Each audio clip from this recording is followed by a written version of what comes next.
Hello everyone, my name is Swami Agrawal and I welcome you all in this TCube Gate Classes initiative. So this is my fifth lecture of the module number 2 of the subject material science. Okay, so in the previous lecture we have discussed more about the iron carbon diagram. So in this lecture we will discuss about the time temperature transformation or triple T diagram in short. Okay, so let's crack the gate. So previously we haven't solved any previous year question. Okay, so let's see. So in the gate 2017 set 2, the question was asked. So please read this question. So it is the given weight, the given atomic weight of iron is 56 and carbon is 12. So the weight percent of carbon in cementite Fe3C is okay. So how much is the weight percent of carbon in cementite? So usually you already know that it is like 6.67 or you can say 6.7%. Okay. So you can also calculate in this. Okay. Similarly, if the value is given, simply you can do is calculate. So total weight of ferrite and a total weight of cementite is Fe3C. So this is 3 into 56 plus 12. Okay, so 3 into 56 plus 12, so this will come out how much? So this is 18 and 15, so this is 8168 plus 12, this is 180. Okay, and then weight percent of carbon, how much it will come? So it will come like 12 by 180 into 100. Okay, so 12 by 180 into 100 you can do on your calculators. Okay, just let me do also. So this will come 6.66%. Okay, so this is what you get. So since this is a fill in the blanks kind of thing, so you have to fill it, so you have to just write. So since they have asked weight percent, okay, remember they have asked in percentage, so you have to multiply with 100. Okay, so this multiplication is compulsory in this case. If they were asked just not in the case of a percentage, okay, so just a value amount, if they would ask, then this multiplication of 100 was not required. Okay, but here they have asked percentage. Okay, so this will be 6.66 or 6.67. Okay, so this is the valid answer. This is the final answer for this one. Okay, so you can also write 6.6 is also, that is no issue. So little bit amount of, I think they have given some sort of we can say some percent of error they have given. Okay, so no issue, 6.66 or 6.67. Okay, okay, so in gate 2020 set 1, please read this question. They have asked about the crystal structure of gamma iron or the austenite phase. Okay, so austenite phase, you already know that for gamma iron it is FCC. So the correct answer is this one. Okay, which is option B. So this is the correct answer. And BCC phase you get for ferrite, either alpha ferrite or you can say delta ferrite. Okay, so BCC is for alpha and delta, and SCC is for gamma. Okay, so these three types of question they have asked on the, specifically on the iron carbon diagram. Okay, so next we have polymorphism. Okay, so please read the statement. So what happens, when there is a compound that exists in more than one kind of crystalline form. Okay, so if any compound or element exists in more than one crystalline form at different temperature, so that kind of phenomenon is known as polymorphism or simple allotropy. Okay, so allotropy or allotropic form, or you can say polymorphism. Okay, so this you can find in your iron carbon diagram also. So like it exists in BCC structure for delta and alpha, and it exists for FCC for austenite. Okay, so like in austenite phase आपको कौन सा crystal structure मिलता है, that is BCC, sorry, FCC, and in case of alpha and delta you get BCC. Okay, so like, and it varies with temperature also, है ना? So like this how you get the variation.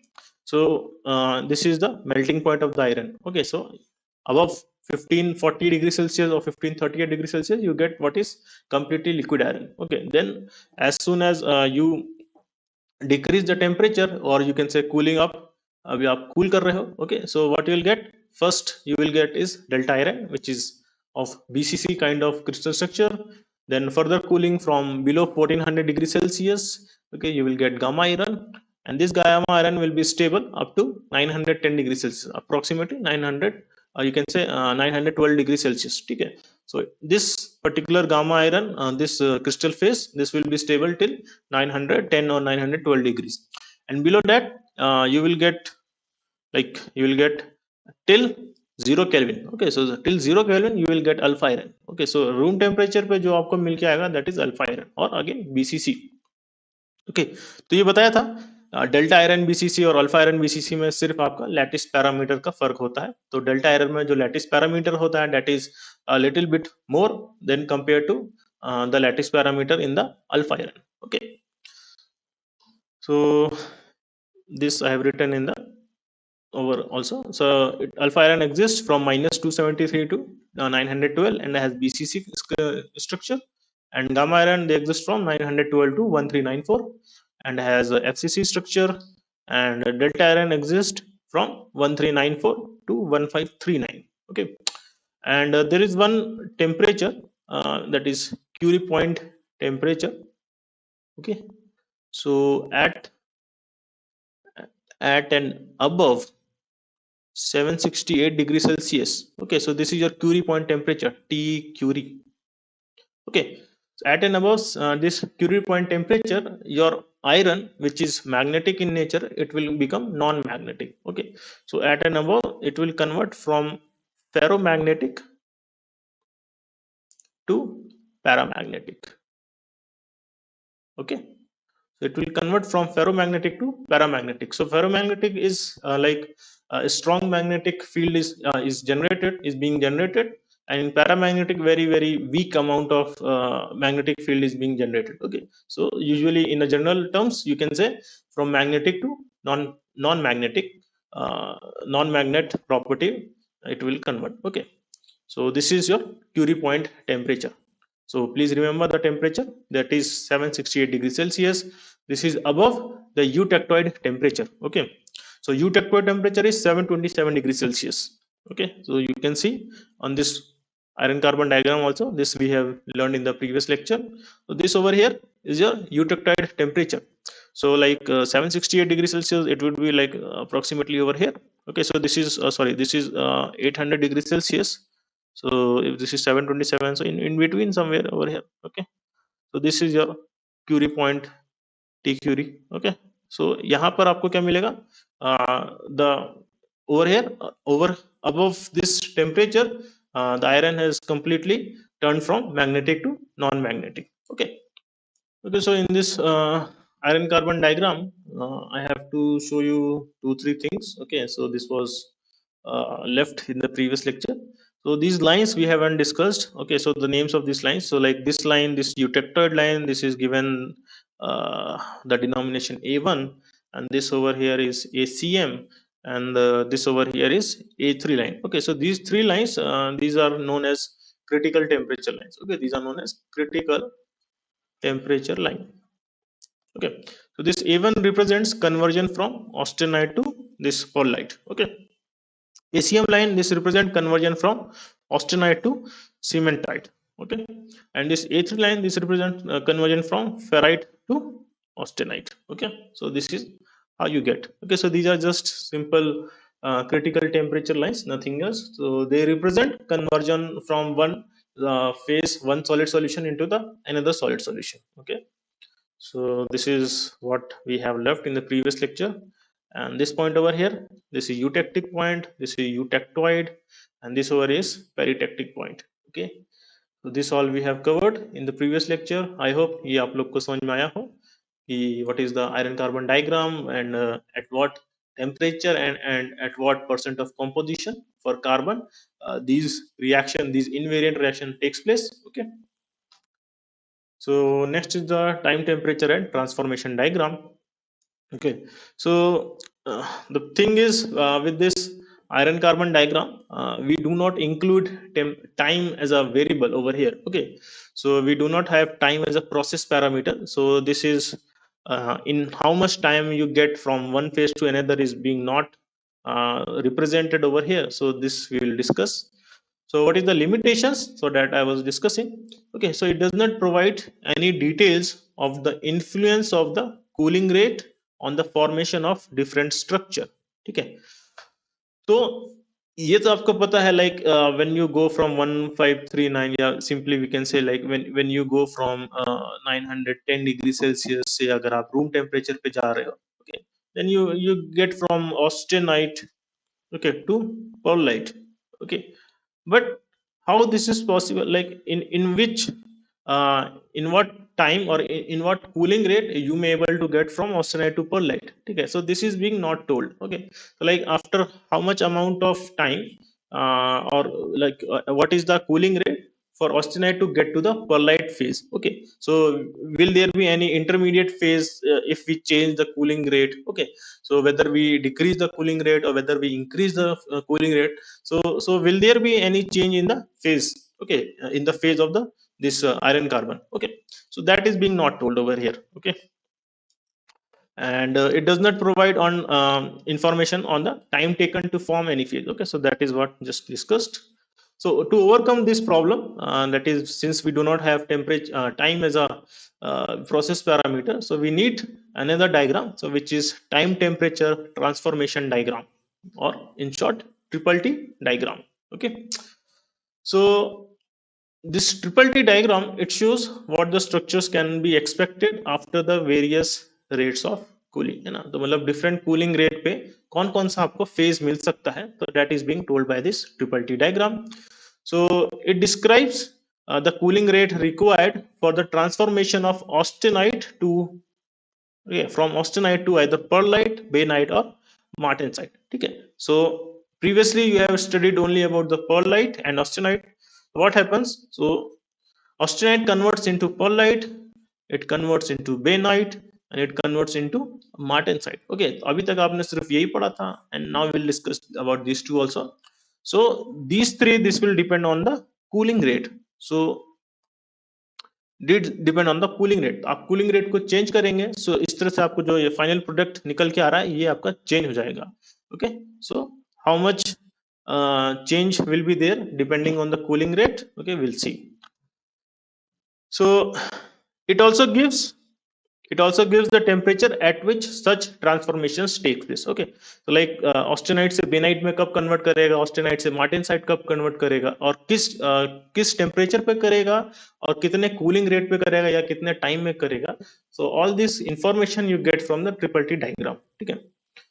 So what is bainite and what is martensite, let's just basic समझ लेते हैं. तो ये आपका fine pearlite होता है, ठीक है. सिमिलर परलाइट जैसा ही होता है, ठीक है. So like gamma it goes to alpha plus Fe3C only, ठीक है. इस तरह से ब्रेक करेगा, ठीक है. बट जहाँ पे जो स्ट्रक्चर होगा फाइन होगा, ग्रेन काफी फाइन होगा.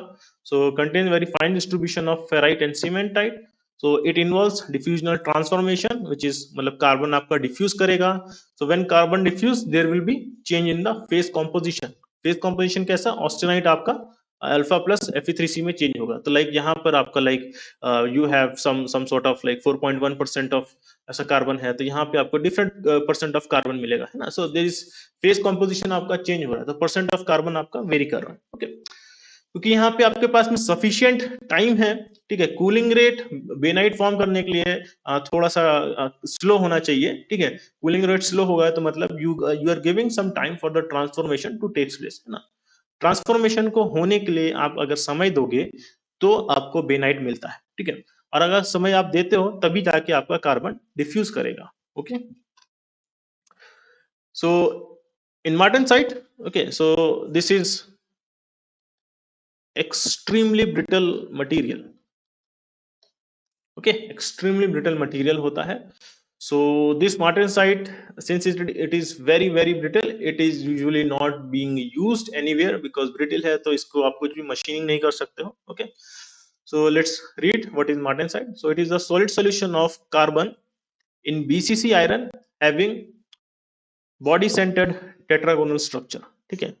इसका मतलब ये है, इसका जो शेप होगा वो आपका सिमिलर टू ये इसी तरह से बनेगा, ठीक है. ये it will be like this only, like cubical थोड़ा सा ऐसे ही रहेगा, okay.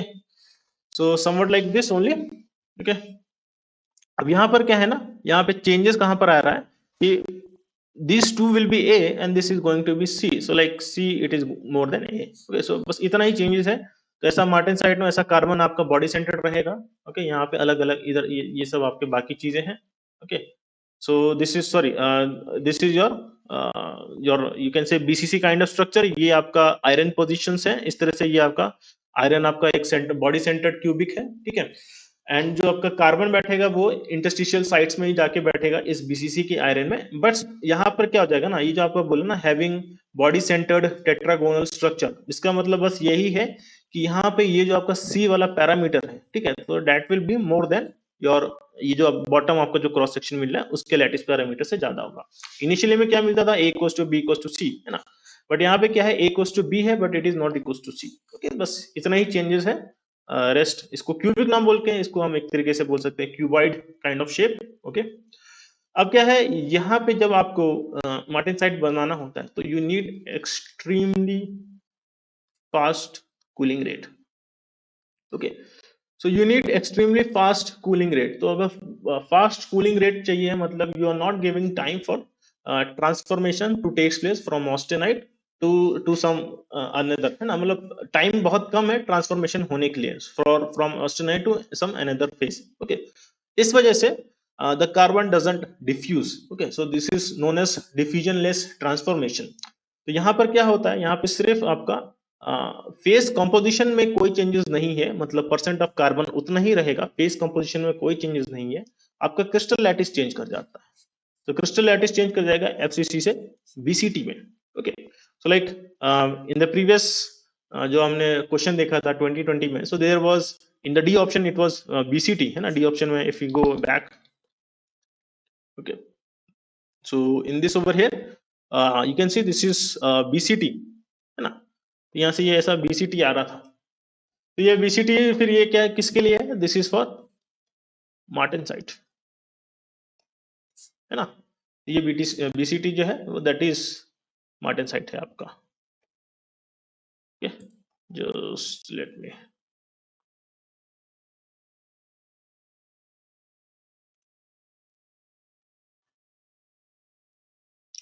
okay, so this is body centered tetragonal structure, okay, martensite, so requires extremely fast cooling rate, it is extremely brittle।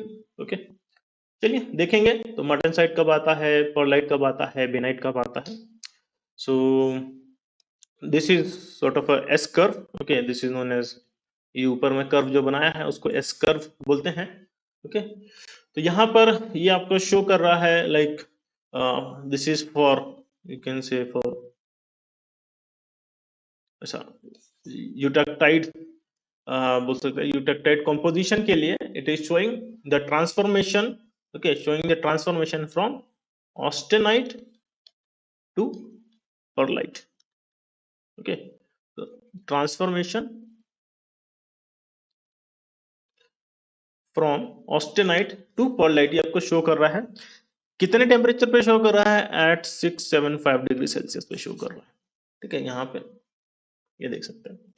ठीक है, तो ये इस तरह से आपको ट्रांसफॉर्मेशन इस तरह से यहाँ पे मिल रहा है। तो लाइक ट्रांसफॉर्मेशन अभी आपने कुछ यहाँ पे कूलिंग रेट यहाँ से लाए हैं। ठीक है, कूलिंग रेट यहाँ पे लाए हैं, तो ये जो दो लाइंस दिख रही है आपको, red lines. Okay, so the first जो फर्स्ट रेड लाइन ये जो है ये वाली है। ठीक है, तो this is what start of the transformation, beginning curve, है ना, मतलब यहाँ पे आपका 100% ऑस्टेनाइट है और 0% पर्लाइट। ओके, और ये जो आपको ये सेकंड जो ऐसा डार्क रेड दिख रहा है, so this is completion curve, है ना, this over here. Okay, so completion curve है।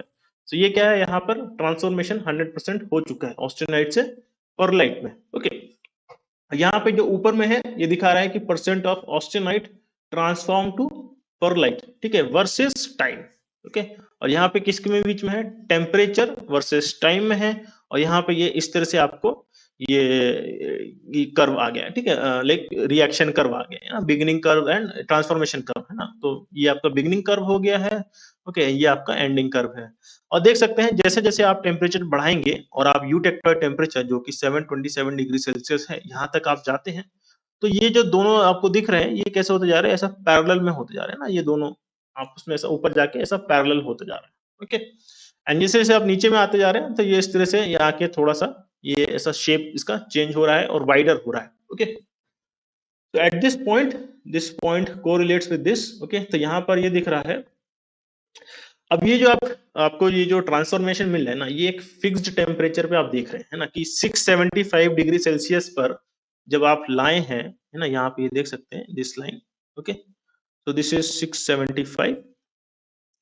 तो 675 डिग्री सेल्सियस पे अगर आपको देखना है कि आपका जो आयरन कार्बन है, जो स्टील है, वो कैसे आपका फेज को चेंज हो रहा है, ठीक है। तो यहाँ देख सकते हैं कि after we can say like ये 10 सेकेंड है, सो इसको बोल सकते, ये 100 सेकेंड है, तो बीच में 30 सेकेंड्स के आसपास है।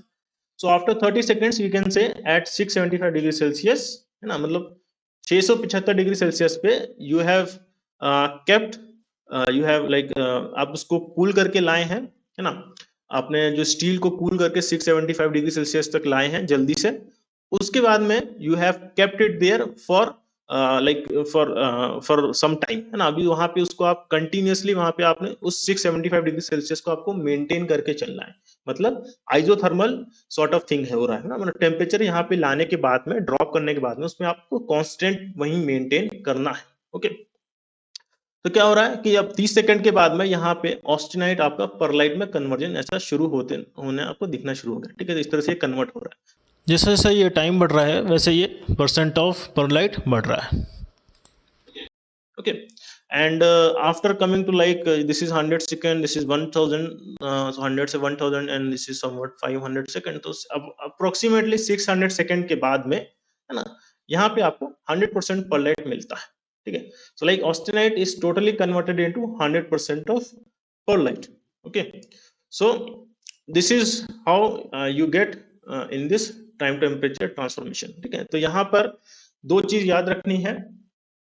पहली कि ये जो आप कर रहे हो एक फिक्स्ड परसेंट ऑफ कार्बन के लिए कर रहे हो, लाइक यहाँ पे हम कर रहे हैं 0.8% ऑफ कार्बन के लिए यहाँ पर कर रहे हैं, या बोल सकते हैं यूटेक्टोइड। ओके, यूटेक्टोइड कॉम्पोजिशन के लिए कर रहे हैं,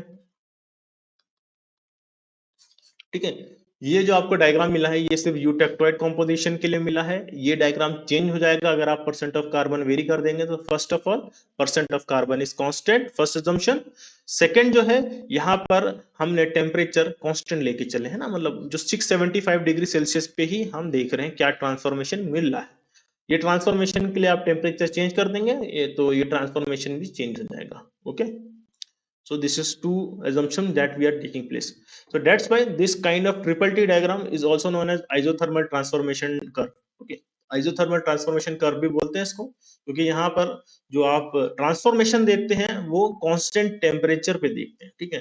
transformation over constant temperature. Okay, तो जैसे आप देखते हैं ना water converts into we can say steam. Okay, water converts into ice. तो ये दोनों चीज आपकी लेटेंट हीट होती है, तो वहां पे क्या होता है आपका टेम्परेचर कांस्टेंट होता है, टाइम वेरी करता है। तो similar thing is happening over here. Okay, and तो अभी हमने देखा था परलाइट कैसे मिलेगा, अब यहाँ पर देखेंगे कि बेनाइट कैसे मिलेगा। Okay, so this is B over here. So in order to get bainite, तो उसके लिए ये जो आपको इस तरह से जो बेल कर्व निकल के आ रहा है, ओके, तो ये जो है this is nose. Okay, so this is nose of this curve. तो जब आपका जो कूलिंग रेट है, जब इस नोस से नीचे आके जब यहाँ पे आप करेंगे इसको, ठीक है, तो like then only you will get this bainitic structure. Like if you are getting like cooling rate इस तरह से आपने करा, ठीक है, कूलिंग रेट आपने यहाँ पे आके इस तरह से आप कूलिंग कर रहे हो।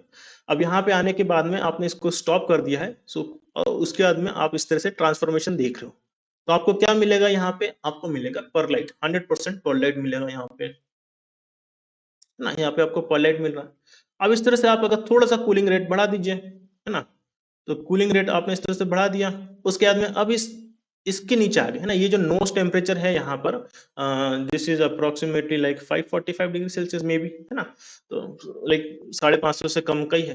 तो अब इस नोज टेम्परेचर के नीचे आने के बाद में जब आप यहाँ पे इसको होल्ड करेंगे, यहाँ पे नाउ ये टेम्परेचर आ गया, मान लीजिए आपने कुछ 450 के आसपास में यहाँ पे आप ले आए, ठीक है, and now you are holding. उसके बाद आप होल्ड कर रहे हैं, तब अब यहाँ पे अब आपको मिलेगा फ्रॉम, अब यहाँ पे जो ऑस्टेनाइट है that is converting into bainite, and उसके बाद आप इस तरह से होल्ड करते हैं और यहाँ पर जब आप यहाँ कहीं पर आते हैं तब आपको मिलता है यहाँ पे 100% of bainite. Okay, so आपने क्या सीखा यहाँ पे? What you have learned over here, that for bainite you need cooling rate faster than what you get for perlite. Okay, so for perlite you need faster, you need slower cooling rate, and for bainite you need faster cooling rate. Okay, so and also that for bainite this has to be cooled below this nose, है ना? इससे this particular, you can say that below this nose temperature the cooling has to be done in order to get this bainitic structure. Okay, so now the question may arise sometimes that can you get from bainite if you increase the temperature, like you got this bainitic structure at point C. Okay, so could you get bainite when you increase the temperature from C to if you can say D, है ना? Directly ऐसा मिलेगा क्या? So like if C you are getting at like 450 degrees Celsius and at D point it is 545 degrees Celsius. So if I increase my temperature of this steel from 450, okay, to 545 degrees Celsius, then will this bainitic structure will convert into perlite? Okay, so the answer is no. Okay, answer is no, as perlite and bainite are very competitive in nature.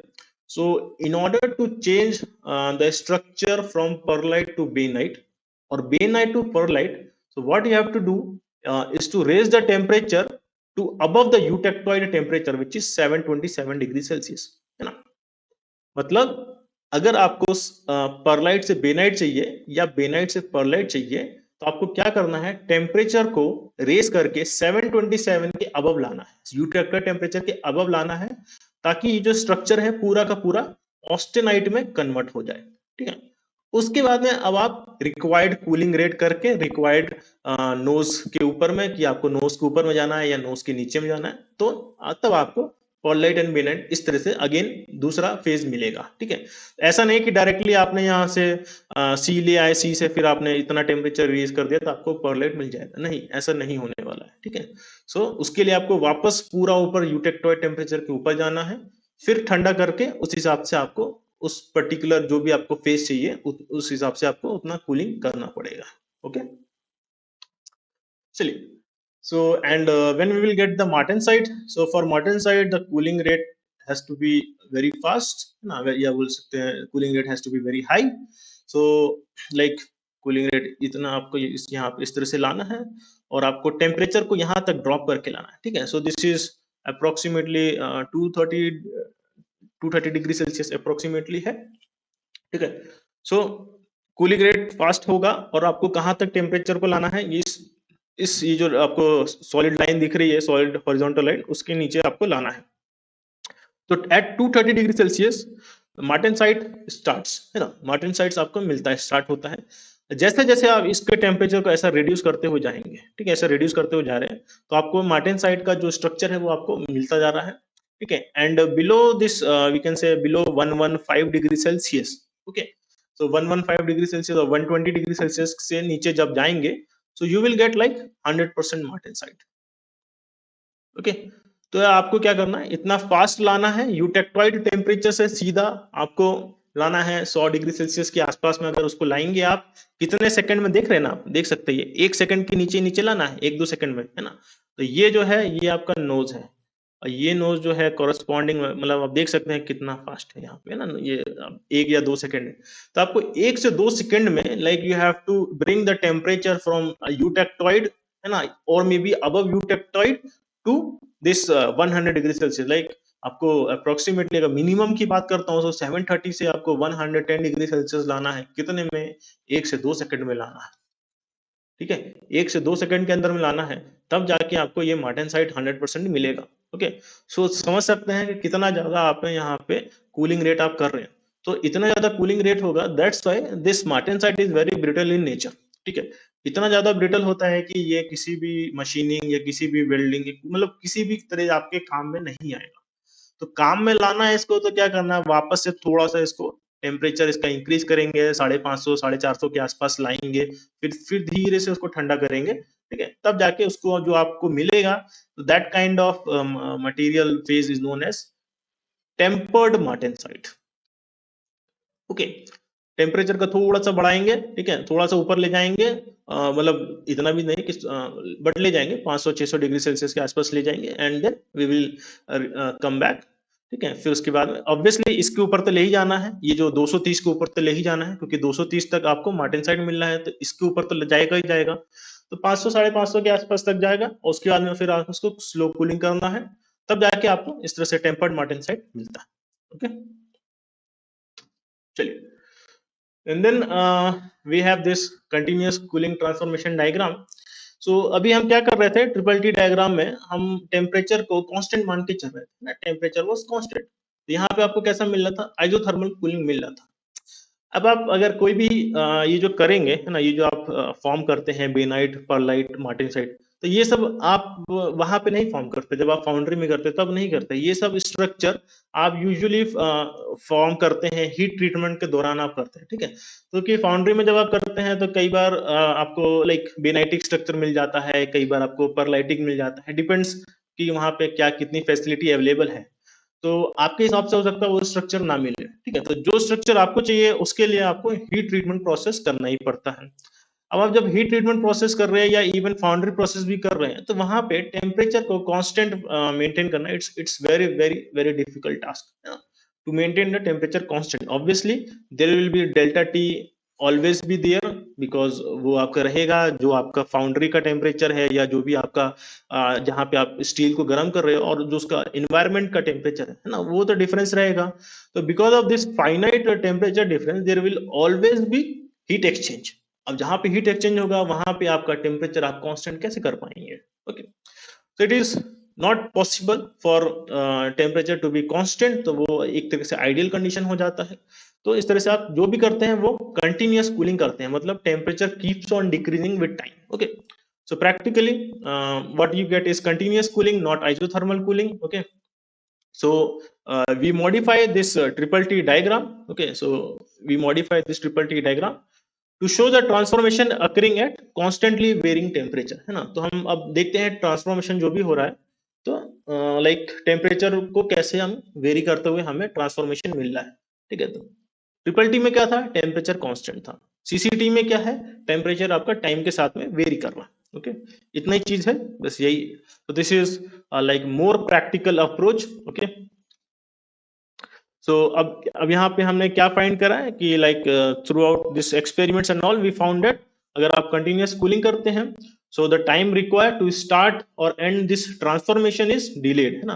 तो like when the transformation from austenite to pearlite and when the formation of pearlite is complete, तो वो जो आपका time है वो आपका बढ़ जाता है in case of continuous cooling. Okay, तो इस वजह से जो आपके आइसोथर्मल कर्व्स हैं वो आप इसको उसको खिसकाना पड़ता है। तो ये जो आपको दिख रहा है, इस डायग्राम आप देख सकते हैं, तो ये जो डॉटेड लाइंस है ये आपके ट्रिपल टी डायग्राम है, और जो आपके ये इस तरह से पिंकिश सॉलिड लाइन जो मिल रहा है that is continuous cooling temperature line. तो ये क्या हो गया आपका, इस तरह से थोड़ा सा यहाँ पे हमने इसको खिसका दिया, ठीक है। तो टुवर्ड्स राइट ये आपका मूव कर गया। Okay, so they has been shifted to longer time and lower temperature, ठीक है, क्योंकि उसमें टाइम लग रहा है आपको रिएक्शन अचीव करने में विद कंटिन्यूअस कूलिंग। तो ये हो गया आपका, ये थोड़ा सा इधर से नीचे आ गया। ओके, अब इस तरह से आपका ये वेरिएशन आ गया, और कुछ नहीं है, थोड़ा सा आपका कर्व में वेरिएशन आ गया है। ओके,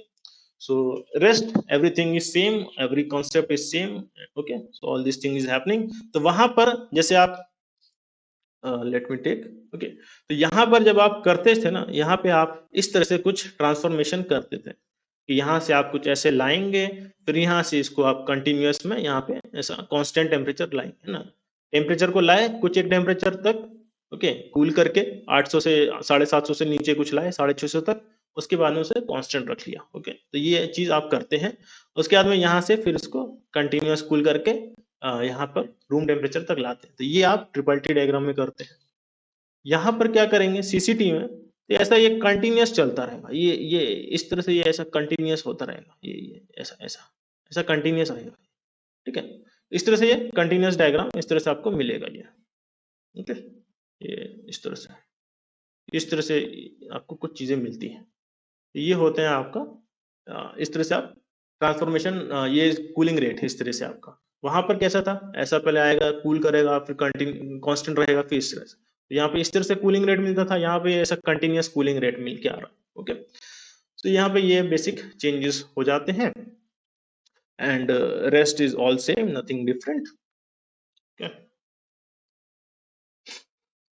ओके, सो एक टर्म आता है यहाँ पे, क्रिटिकल कूलिंग रेट।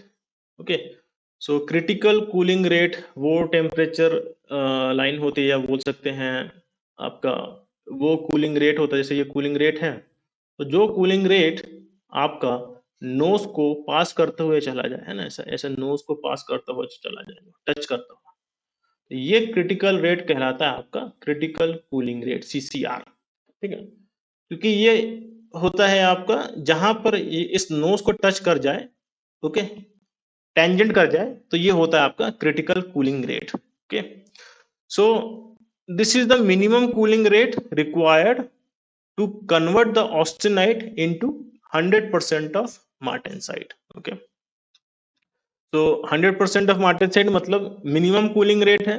सो ये जो, अगर आपको जो भी मार्टेनसाइट फाउंड करना है ना, अगर if you need this martensite, okay, so minimum cooling rate is your CCR।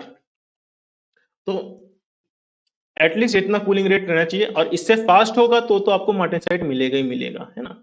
तो this is the basic definition of this CCR। Okay, तो यहाँ पे ये आपको डिफरेंट कूलिंग रेट्स मिलता है for different heat treatment processes. Okay, तो ये आपका अनिलिंग प्रोसेस है, उसका सबसे लो आपका जो है यहाँ पे कूलिंग रेट है ना। ये देख सकते हैं, यहाँ पे टाइम सबसे ज्यादा लग रहा है ना, तो टाइम ज्यादा लग रहा है तो मतलब कूलिंग रेट आपका स्लो है ना, slow cooling rate. And then we have normalising, उसमें थोड़ा सा फास्ट टाइम, कम टाइम लग रहा है, तो यहाँ पे फुल अनिलिंग में आपको ऐसा कोर्स परलाइट मिल रहा था, which is very soft material. Then normalising करेंगे तो ऐसा फाइन परलाइट मिलेगा, है ना, bainitic sort of structure. Okay, normalising में उसके बाद में फिर आप इस तरह से यहाँ पे ऑयल क्वेंचिंग कर रहे हैं, ऑयल क्वेंचिंग में भी कर रहे हैं, तो अभी तक यहाँ पे इसने नोज को टेंजेंट नहीं किया, अभी भी ये अंदर ही है, तो मतलब मार्टेनसाइटिक नहीं मिलेगा। तो आपको कैसा मिल रहा है, ऐसा परलाइट मिल रहा है, थोड़ा बहुत मार्टेनसाइट भी यहाँ पे निकल के आ रहा है ऑयल क्वेंचिंग में। ठीक है, एंड उसके बाद ओके, एंड उसके बाद में यहाँ पर ये आपका क्रिटिकल कूलिंग रेट आ गया, ये जो नोज पे आ गया डॉटेड लाइन।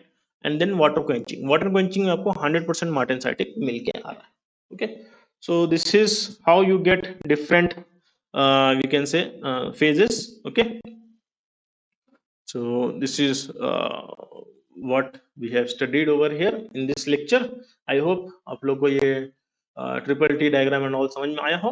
तो ये इस तरह से आप देख सकते हैं स्ट्रेंथ एंड डक्टिलिटी का रेशियो। तो जैसे जैसे आपकी यहाँ पे बोल सकते हैं मटन साइड में मैक्सिमम स्ट्रेंथ है और मिनिमम डक्टिलिटी है, और ये जो आपका कोर्स पल्लाइड या स्पेरोडाइट है, यहाँ पे ये आपका मिनिमम स्ट्रेंथ है और डक्टिलिटी क्या है, आपकी मैक्सिमम है। ओके, स्पेरोडाइट क्या होता है, ये आप बोल सकते हैं when you increase the temperature of bainite, है ना, bainite, for bainite when you increase, है ना, इंक्रीज द टेम्परेचर, तो increase temperature, okay, till like 500 degree Celsius के आसपास में, एंड देन कूल बैक। तो फिर आपका जो सीमेंटाइट होता है ना, Fe3C जो होता है, तो that becomes sort of spherical shape ले लेता है, स्फेरिकल शेप ले लेता है, लेमिनार शेप की जगह लेमिनार शेप होता है ना इसका पहले पहले, तो वो थोड़ा सा ऐसा स्फेरिकल शेप में आ जाता है, तो वो स्फेरोडाइट कहलाता है ना। तो जब बेनाइट को आप वापस हीट करते हो 500 डिग्री सेल्सियस के आसपास में और फिर वापस ठंडा करते हो, तो जो Fe3C होता है वो आपका बन जाता है कैसा, स्फेरिकल शेप में बन जाता है। तो इसका नाम हम फिर लिख देते हैं स्फेरोडाइट। ओके, तो ये जो होता है काफी सॉफ्ट होता है और इसकी स्ट्रेंथ काफी कम होती है। Okay, so this is what you get with different cooling rate. So austenite में जब आप स्लो कूलिंग करते हैं तो आपको परलाइट मिलता है, मॉडरेट कूलिंग करते हैं तो बेनाइट मिलता है, एंड रैपिड कूलिंग करते हैं तो मार्टेनसाइट मिलता है। और इस मार्टेनसाइट को वापस में रीहीट करते हो तो आपको क्या मिलता है, टेम्पर्ड मार्टेनसाइट मिलता है। तो ये टेम्पर्ड मार्टेनसाइट फिर भी आपके काम का है। ठीक है, so this is like usable, है ना, यूजेबल प्रोडक्ट या यूजेबल मटेरियल बोल सकते हैं। Okay, so not in use. है ना, ये नॉट इन यूज, ये आपका बिल्कुल भी काम का नहीं है, मार्टेनसाइट किसी काम का नहीं है, जस्ट स्टडी के लिए है, कुछ और कर नहीं सकते इसमें, ये आ गया तो मतलब पूरा वेस्ट है ना। So for this you need to again reheat it. Okay, so this was all in this lecture. I hope आप लोगों को कुछ बेसिक अंडरस्टैंडिंग आई हो ट्रिपल टी CCT में। Okay, and then we'll meet in the next lecture. So till then, have a good day. Thank you.